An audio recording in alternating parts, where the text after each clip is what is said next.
वासियों के भाग्य की सीमा है। भाग्य की सीमा तो श्री कृष्ण ही है ब्रजवासियों के। श्री गोपियां विचार करती हैं, सोच रही है, रो रही हैं, गा रही हैं, कब श्री कृष्ण के अंगों का स्पर्श होगा। उनके विरह में व्याकुल है। भगवान के केश बड़े चिकने हैं, काले हैं, घने हैं। वह समय कब आएगा, कब मैं अपने उनके केस संभालूंगी, उन्हें गूंथूंगी। जो लटे माथे पर आ जाती हैं उन्हें कब अपने हाथ से हटाऊंगी। मैं कब आपके मुंह पर डोलते हुए भंवरों को के कम जो भंवरे हैं और श्री कमल के फूल पर वो बैठते हैं जो भगवान धारण किए रहते हैं, मैं उन्हें कब भगाऊंगी। वास्तव में हमेशा भंवरे भगवान के श्री मुख कमल पर मंडराते रहते हैं, भगवान के मुख पर बैठना चाहते हैं। वहां एक भक्त की सेवा होती है, वे भंवरे क्यों भगाता ही रहता है। और कब मैं आपके वचन सुनूंगी। भगवान कभी कभी बहुत धीरे बोलते हैं, अरे सुनो जरा इस भंवरे को भगाओ। आपके मधुर मुख मैं कब चूमूंगी और आपके चपल चरित्र को मैं कब सुनूंगी।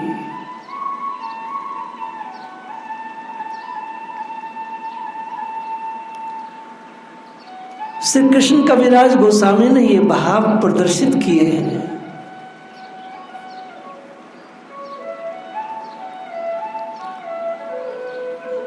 हरि ईश्वर पुरी जी ने गोपी गीत की टीका में लिखा है, आपकी कथा बहुत पी, आपके सामने भी और आपके पीछे भी, परंतु पीने से और दुख बढ़ गया है। मानो भगवान ये पूछ रहे हो कि बाकी के लोग जो पीते हैं कथा को तो उनको तो सुख मिलता है, तुम्हें दुख क्यों मिल रहा है। क्योंकि बाकी के लोग तो सब पी करके ठीक हो जाते हैं, सबके भव रोग दूर हो जाते हैं। गोपियां कहती हैं कथा पीने से हमारा काम बढ़ गया है, अर्थात श्री कृष्ण के प्रेम की बाढ़ आ गई है। हे नाथ हमें शांत कीजिए। नीरस से नीरस शब्द भी जब कथा से जुड़ जाता है तो सरस हो जाता है, और नीरस श्रोता भी यदि भगवान के इस दुर्लभ कथा में बैठे तो वह भी सरस हो जाते हैं।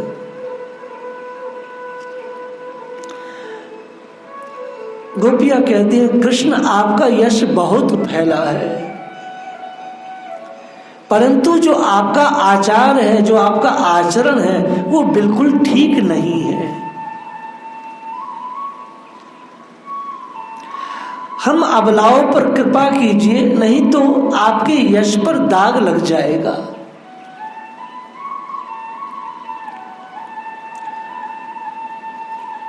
हरि ईश्वर पुरी जी गोपियों के श्रीमुख से कह रहे हैं, वास्तव में आपने कवियों को, व्यास इत्यादि को कुछ दिया है, भेंट दी है इन्हें, जिससे इन्होंने आपके यश की झूठी प्रशंसा किया है। जैसा शास्त्रों में लिखा है, जैसा लोग कहते हैं, बोलते हैं, हे कृष्ण आप ऐसे हैं नहीं।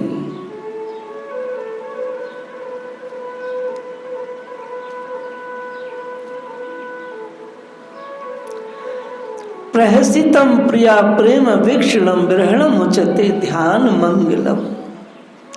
भगवान का ध्यान बहुत ही मंगलमय है।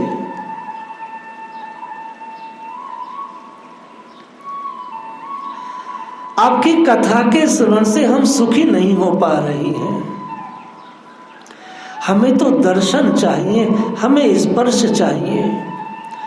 कृष्ण जब आप तिरछी दृष्टि से देखते हैं, वह चीज वह दृष्टि हमारे हृदय को भेद देती है।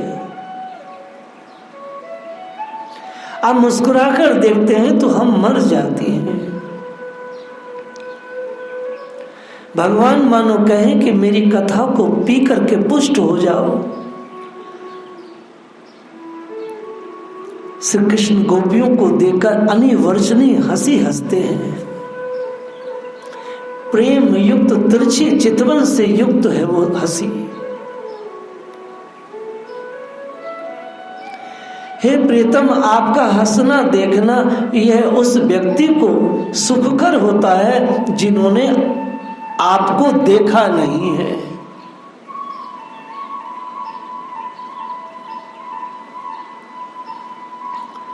परंतु जिन्होंने आपको देखा है, आपके साथ रहे हैं, वह सुख से नहीं रह सकते। आपकी कथा को सुनकर कोई भक्त आपका ध्यान कर सकता है, चलेगा, लेकिन जिसने आपको देखा है वो आपकी कथा को सुनेगा तो उसे चैन नहीं आएगा। आप ध्यान से सुने। हरि ईश्वरपुरी जी कह रहे हैं, गोपियां कह रही हैं, हे कृष्ण, हमने आपको देखा है, आपके साथ रही हैं, आपके साथ वार्ता किया है, आपने हमें आलिंगन किया है, आपने हमें छुआ है।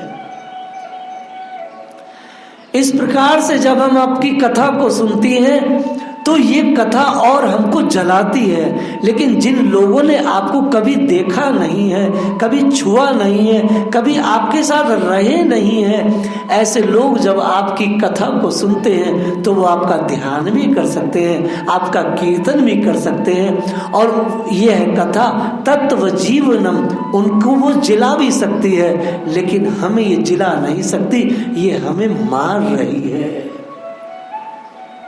और विज्ञान भी इस बात को सिद्ध करता है जो हरि ईश्वरपुरी जी ने सैकड़ों वर्ष पूर्व टीका में लिखा है। जिन्होंने श्री कृष्ण को देखा है, जिन्होंने उन्हें छुआ है, जिन्होंने उन्हें पिया है, आलिंगन किया है, उनको कथा कैसे जिला सकती है? उन्हें तो कथा मारेगी। जिन्होंने भगवान के विषय में मात्र सुना है, उन्हें देखा नहीं है, तो सिर्फ वो उस मद में, उस भाव में उन्हें वो जिला देगी।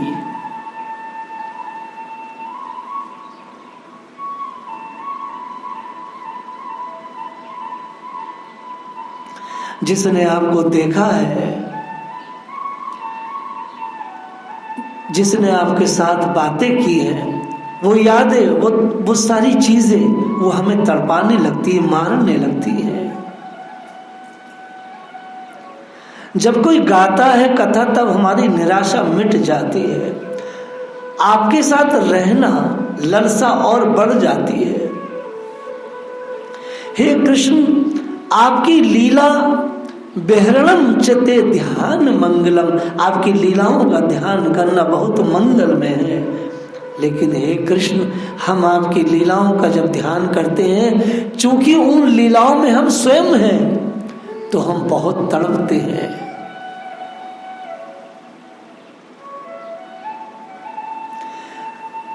भगवान कपिल देव ने तीसरे स्कंद में कहा है, श्री कृष्ण ध्यान की चरमोत्कर्ष है। कपिल भगवान ने कहा है अपनी मां देवहूति से, मां, भगवान के हंसते हुए मुख कमल का चिंतन करना चाहिए। भगवान बांसुरी बजा रहे हैं, भगवान मुस्कुरा रहे हैं।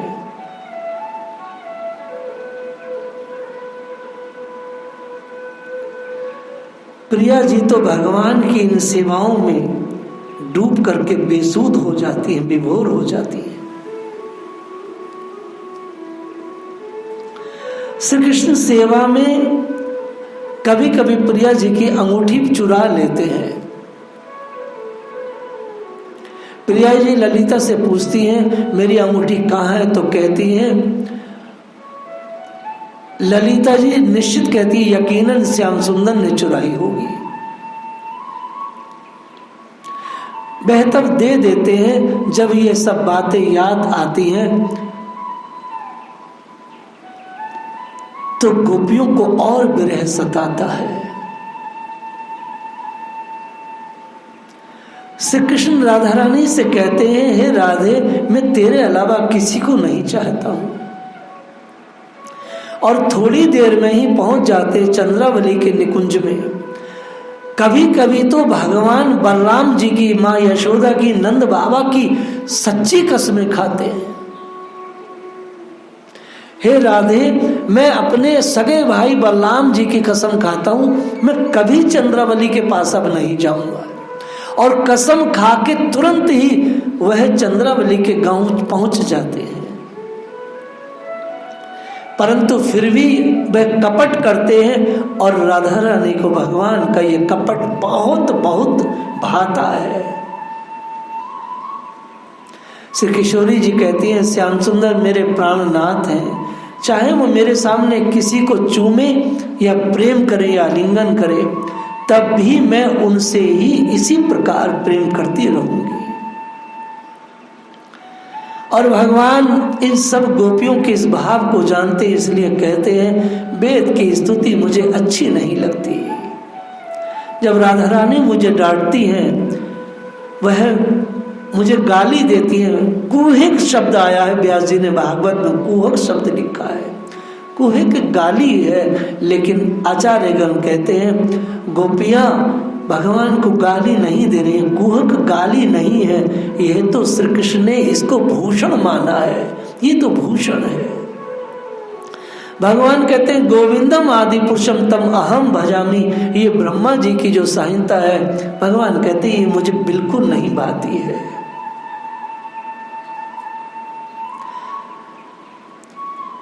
आपका देखना चितवन वास्तव में गोपियों को बुद्धिहीन बना दिया है भगवान की मुस्कुराहट ने। भगवान की मुस्कुराहट ने, भगवान की बातों ने, भगवान के स्पर्श ने, भगवान के संग ने गोपियों की बुद्धि को हर लिया है। उनकी संसारिक बुद्धि नहीं है। निश्चित ये बात पक्की है, जिसकी बुद्धि पर भगवान बैठ जाते हैं उसकी बुद्धि संसार में काम नहीं करती। श्री कृष्ण गोपियों को देख करके आधीर हो जाते हैं। श्री कृष्ण जब भी बोलते हैं मधुर बोलते हैं। भगवान कभी कठोर बोलते ही नहीं है। जब भी बोलते हैं रसीला बोलते हैं। श्री कृष्ण का आलिंगन क्या है, श्री कृष्ण के आलिंगन का आनंद क्या है, सुख क्या है, श्री गोपियों के अलावा इसको कोई नहीं जानता संसार में। बिलमंगल ठाकुर ने एक बहुत सुंदर रचना लिखी है। कहते श्री कृष्ण सो रहे हैं। श्री गोपियों ने विचार किया भगवान सो रहे हैं, ये बांसुरी बहुत उत्पात मचाती है, इसको चुराया जाए, ऐसी मीटिंग हुई। भगवान दोपहर में सोते थे निकुंज में कदम के पेड़ के नीचे। भगवान को पता चल गया आज मेरी बांसुरी को ये लोग चुराएंगे, तो ठाकुर जी झूठे ही सो रहे हैं, सो नहीं रहे हैं, नाटक कर रहे हैं। आंख बंद करके भगवान सखियों की बातें सुन रहे हैं। श्री किशोरी जी भगवान को बहुत ही गौर से देख रही हैं, ध्यान से देख, ध्यान मंगलम। चूंकि भगवान जब सोते हैं तो सोते हुए भी उनकी आंखें मुस्कुराती हैं, उनका मुख कमल मुस्कुराता रहता है। लेकिन जब सो रहे थे तो भगवान ने अपनी आंखों को बहुत कस के पकड़ रखा है कि मुस्कुराए ना। सभी लोग भगवान की आंखों की तरफ देख रहे हैं, कहीं जग न जाए। श्री राधा रानी पहली बार चोरी कर रही हैं। उनकी बाहों को हटाकर धीरे धीरे बांसुरी को हर रही हैं। भगवान कैसे सो रहे हैं? कृष्ण चाहते हैं कि मंद से मंद मुस्कुराएं, लेकिन जरा भी मुस्कुराते नहीं, क्योंकि क्या अगर मुस्कुराएंगे तो सबको पता चल जाएगा कि मैं जग रहा हूं।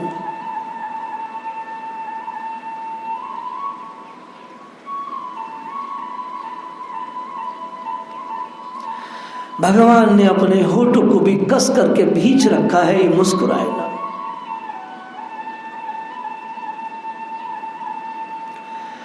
राधा रानी तो बस आंखों को देख रही है, भगवान आंखों को तो संयमित कर लिए, परंतु शरीर में जो रोमांच हो रहा था श्री किशोरी जी के छूने से, वह वो अपने रोमांच को संयमित न कर पाए।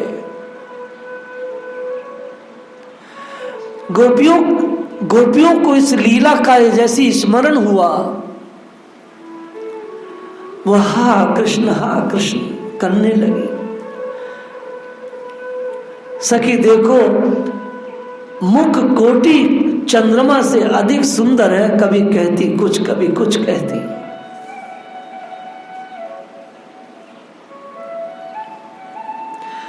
शास्त्र का सिद्धांत है भगवान की उपासना नहीं होती है, ध्यान से समझना। भगवान की उपासना नहीं होती है, भगवान की लीला की उपासना होती है। हम भगवान को मिथ्या शयन कराते हैं, अर्थात हम कपट शयन की उपासना कर रहे हैं।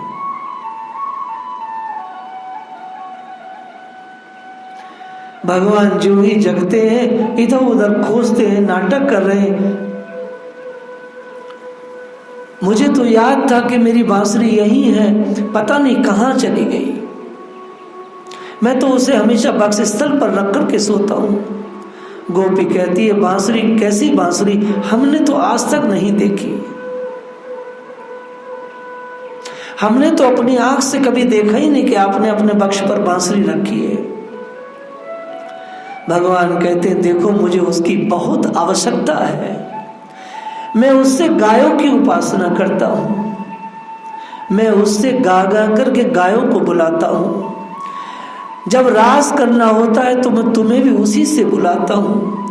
उसके बिना मेरा काम नहीं चलेगा। जो वेणु है वास्तव में वो मेरी बहुत बड़ी सेविका है, वो मेरा बहुत बड़ा सेवक है। मेरा सारा काम वही करता है। जितना भी विलास का कार्य है मैं उसी से लेता हूँ। वास्तव में भगवान विलास निधि है। जिनका सीना चौड़ा अत्यंत सुंदर है, नैन बड़े बड़े हैं, मंद मुस्कान है, अपने सौंदर्य के अभिमान, मृदुल है, उनका बोलना मृदुल है, उनका चलना मृदुल है। वह अपने सौंदर्य पर बड़ा अभिमान करते हैं।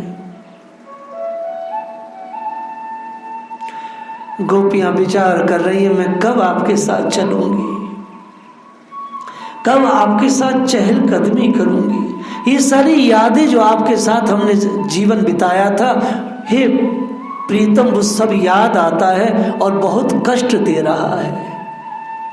इसलिए हम कहती हैं, जिन्होंने आपको देखा नहीं है उनके लिए तो कथा जीवनदायिनी है, लेकिन जो लोग आपके साथ रहे हैं उनके लिए कथा मारने वाली है।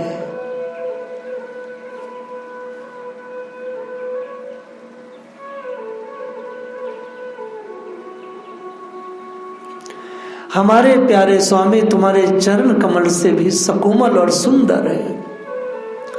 जब तुम गौओं के चराने के लिए वृक्ष से निकलते हो, तब ये सोच करके तुम्हारे वे युगल चरण कंकड़ तिनके कुछ कांटे गड़ जाने से कष्ट पाते होंगे। हमारा मन बहुत बेचैन होता जाता है, हमें बड़ा दुख होता है। चले से यद व्रजा चार्यन पशुन नरनि सुंदर नाथ ते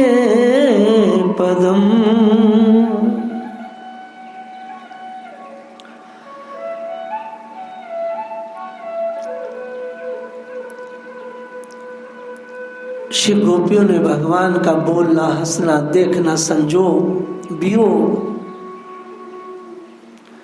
कहती है सब हमें बहुत दुख देता है। मानो भगवान ये पूछ रहे हो कि जब मैं पशु चराने जाता हूं तो तुमको क्या दुख होता है? कमल से भी कोमल पैरों को आप तपते पत्थरों के कंकड़ों पर चलते हैं, इसलिए दुख होता है। दूसरे दिन सुबह से शाम तक पशुओं के पीछे फिरते हो, धूल में सने रहते हुए, और जब आपको आते देखती है तो इसलिए बहुत दुख होता है।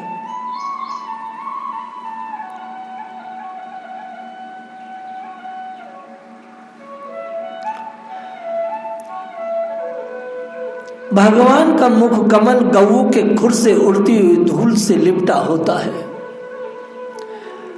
पशुओं के खुर से लिपटा हुआ उस धूल से लिपटे हुए मुख को गोपियां देखती है तो उन्हें बहुत दुख होता है कि श्री कृष्ण अपनी इतनी बेकदरी कैसे कर सकते हैं गायों के पीछे।